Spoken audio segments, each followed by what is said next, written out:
Hey guys, I want to show you a really fun idea for small space gardening with edibles. I get a lot of messages from you guys saying that you see all these wonderful gardening ideas, but you just don't have a ton of space. So I'm going to show you how to put together some gardens in galvanized tubs, which I think are really, really pretty. I'm going to be planting in 3 17-gallon size tubs and then a smaller bucket. You can pick these up usually at your local garden center or at a local hardware store for around $25 a piece for the big ones and about 10 bucks, maybe even a little less for this bucket here. So pretty inexpensive, and you can use these for several years. So the first thing you want to do before you even put any soil in them is flip them upside down and drill some holes for drainage. And this is the only metal bit I could find in our garage. You do not need one this big. So I put 2 holes in my bucket for drainage, and then before we even started, I drilled 4 holes in each one of these larger buckets. So these are ready to go. Now I'm going to add some potting soil. Okay, all my tubs are filled with soil, and before I plant, I'm going to add a little bit of tomato tone, which is a slow-release organic fertilizer, about 2 cups for each one of the big tubs, and then just a small handful for the little bucket.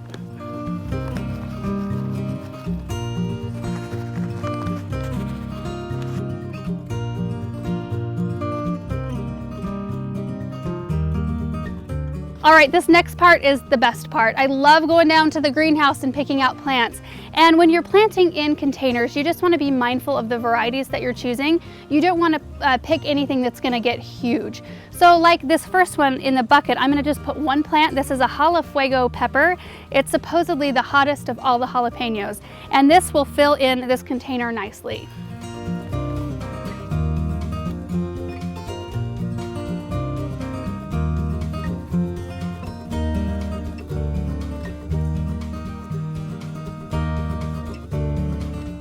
Okay, this tub next, and I'm going to plant fruit in this one. This is an Indian summer raspberry that I'm going to plant in the center, and then around the outside I'm going to plant 5 of these Toscana strawberries, which have really pretty blooms before they have berries, which I love. I love the dual purpose, pretty and practical.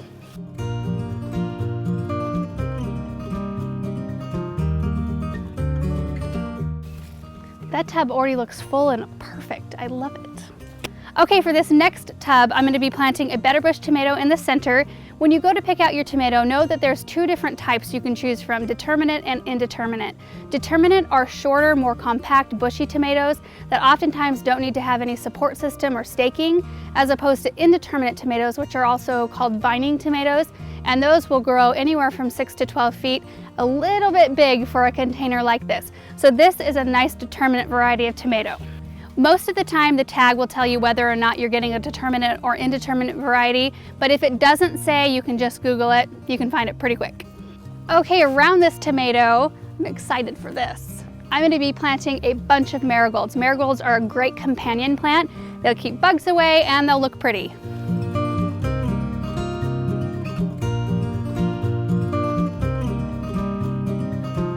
Okay, I'm going to move over to this last tub.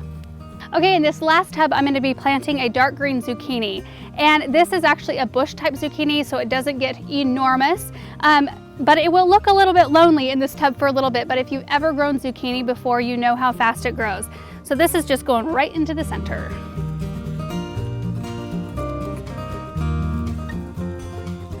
Okay, I've got them all planted up, and I think they turned out just great. As far as care tips go, all of these plants prefer really full sun, so I'll be moving them to a spot where they can get that, and when I get them in that spot, I will water them all in very, very well. And then in about a week, I'll start fertilizing once a week with a good grow fertilizer, and that keeps them really happy and keeps them producing. Because if you think about it, when you have stuff in containers, it's just like flowers. They're at your mercy for whatever nutrients and moisture they receive, so you want to make sure you keep up on watering and keep up on fertilizing all throughout the whole season. And this is just an idea. This is just for inspiration to get you guys going, get your creative juices flowing. Just go down to your greenhouse and check out what they have. And I mean, you can make all kinds of different combinations, and you could skip vegetables and do flowers. I mean, you can do a mixture of both. That's the fun part about it. So I hope you guys enjoyed this video. I enjoyed putting these together. I was super excited for this one. So I will see you guys in the next video. Bye.